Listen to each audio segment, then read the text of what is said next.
हमारा इस साल का जो मेन फोकस है वो टेक्नोलॉजी और सस्टेनेबिलिटी पे है। इनफैक्ट इंडिया ऐसा कंट्री है जिसने ऑलरेडी एक टैक्सोनॉमी ऑफ ग्रीन स्टील शुरू कर चुके हैं, क्योंकि अगर भारत को 2070 तक नेट ज़ीरो पहुंचना है तो इस सेक्टर का बहुत बड़ा कंट्रीब्यूशन, बहुत बड़ा योगदान होने जा रहा है।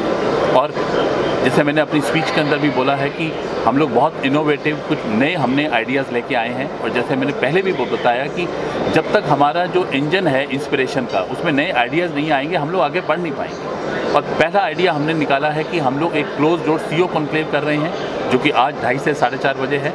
और उसकी जो टेक अवेज हैं, उसकी जो डेलिब्रेशंस हैं, उनको हम लोग एक वाइट पेपर के रूप में कैप्चर करके गवर्नमेंट को पेश करेंगे कि भारत के टॉप सीईओज़ का इस सेक्टर के बारे में ये विचार है। और कल हमारा सीटीओ कॉन्क्लेव है जिसमें टेक्नोलॉजीज़ के ऊपर रहेगा, तो एक इवेंट का कॉम्प्रिहेंसिव वाइट पेपर बनेगा।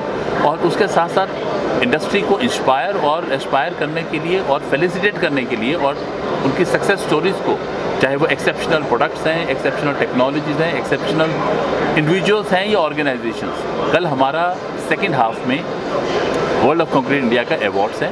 और आज हमारे साथ जैसे बिल्डर एसोसिएशन ऑफ इंडिया हमारे साथ जुड़े हुए हैं। आज दोपहर 1 बजे से इनके अलग अलग मीटिंग्स हैं, वेस्टर्न रीजन की, महाराष्ट्र रीजन की, और उसके बाद कोस्टल रोड के ऊपर इनका एक प्रोजेक्ट है जिसके ऊपर ये प्रेजेंटेशन करने जा रहे हैं। तो एक बहुत बड़ी बिल्डर एसोसिएशन ऑफ इंडिया की मीट होने जा रही है हमारे ही शो के अंदर। और आज एक गुजरात से भी डेलीगेशन आया है हमारे पास। तो ये एक दिखाता है कि कितना इंटरेस्ट और कितना इंक्लिनेशन है इस सेक्टर का, जो स्टेक होल्डर्स हैं उसका आने में। तो आपने जिक्र किया और रिलायंस जैसे बड़े कॉर्पोरेट सेक्टर भी पार्टिसिपेट किए हैं इस बार। तो किस तरह से वो इस पोजीशन को ले रहे हैं, नई टेक्नोलॉजी को अपना रहे हैं और उनसे क्या लाभ अपने देश को हो रहा है निर्माण? देखिए, टेक्नोलॉजी का लाभ तो मेरे ख्याल से हम और आपको, जो बॉटम ऑफ पिरामिड है, सबको हो रहा है, किसी भी तरह की टेक्नोलॉजी हो। और जहाँ तक रिलायंस की बात है कि रिलायंस तो एक ऐसा नाम है भारत के क्षेत्र के अंदर, इकोनॉमिक क्षेत्र के अंदर, कि जिस फील्ड में अगर एंटर करता है तो then he makes big, right. और रिलायंस का भी ऐसा ही कुछ एम है कि जिस वॉल्यूम्स की वो बात कर रहे हैं, जो कंक्रीट के जो मटेरियल्स हैं, they not getting into steel, they not getting into cement, लेकिन जो उसमें इतने कंस्ट्रक्शन केमिकल्स जाते हैं जो कंक्रीट की क्योरिंग में हेल्प करते हैं, उसको फास्टर क्योरिंग करने के अंदर, ताकि स्पीड बढ़े प्रोजेक्ट की। They are getting into the technological space, चाहे वो आर्टिफिशियल इंटेलिजेंस है, मशीन लर्निंग्स है, डेटा एनालिटिक्स है, और 3D प्रिंटिंग की जो मैंने बात की, 3D प्रिंटिंग आप देखेंगे हमारे शो में भी है। तो एक बहुत ही अद्भुत जिसे बोलते हैं कि एक बहुत ही यूनिक किस्म का एक्सपीरियंस है कि क्या ये टेक्नोलॉजी सेक्टर के लिए क्या कर सकती है।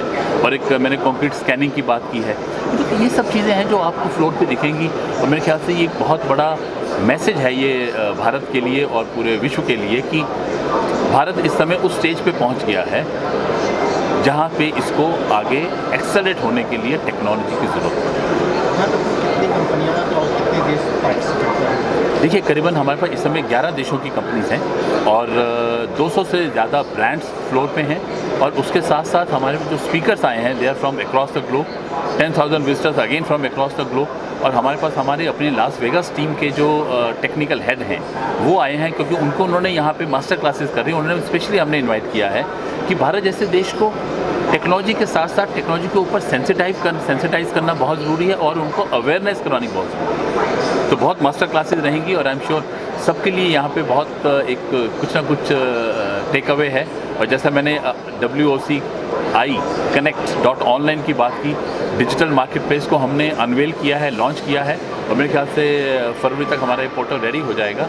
और फिर तो physical community and digital community बहुत अच्छा प्रॉस्पर करेगी। और हमारा प्रयास यही है कि इस सेक्टर के लोग, इस सेक्टर के स्टेक होल्डर्स टेक्नोलॉजी को एम्ब्रेस करें। जितना जल्दी करेंगे, जितना बेहतर करेंगे, देश उतना आगे बढ़ेगा। और देश आगे बढ़ेगा तो हम सबका विकास देश के विकास में ही छुपा होगा। हो गया इतना बड़ी बाइट हो गई ना। थोड़ा सा गवर्नमेंट का जो प्रोसीजर है उसके बारे में मेरे को क्या पता, मैं 3 साल से अलग हूँ। जो एसआरए वगैरह के प्रोजेक्ट वगैरह चल रहे हैं उसमें कई बार आरोप लगते हैं कि ठीक से कामकाज नहीं होता है। क्या सुझाव देना चाहेंगे आप अपने तरफ से कि उनका भी जो निर्माण कार्य रहे वो अच्छे ढंग से रहे? और यहाँ का जो एग्जीबिशन लगा है उसके बारे में देखो, एग्जीबिशन तो बहुत ही अच्छा ये इनिशिएटिव इन्होंने लिया है इनफॉर्मल मार्केट्स में। और स्पेशली ये जो अवेयरनेस अबाउट न्यू टेक्नोलॉजीज़ है, अभी आपने सुना कि पॉट होल वाला जो इशू है, अगर वो तार रोड के ऊपर, आज तक अपने को तार रोड हटाना पड़ता है अगर उसके ऊपर अपने को कंक्रीट रोड करना है, तो कह रहे हैं एग्जिस्टिंग तार रोड के ऊपर लेयर डाल के तो ये कंक्रीट का हो जाएगा 72 आवर्स में। तो जो टाइम और ये सारे इश्यूज थे वो सारे इस टेक्नोलॉजी में सॉल्व हो रहे हैं। फिर transparent concrete, 3D printing, self healing concrete, इस सब की अवेयरनेस यहाँ पे बहुत अच्छी आ रही है। तो मेरे को लगता है इसका बहुत फ़ायदा होगा सबको। Thank you very much. और किसी की तरफ से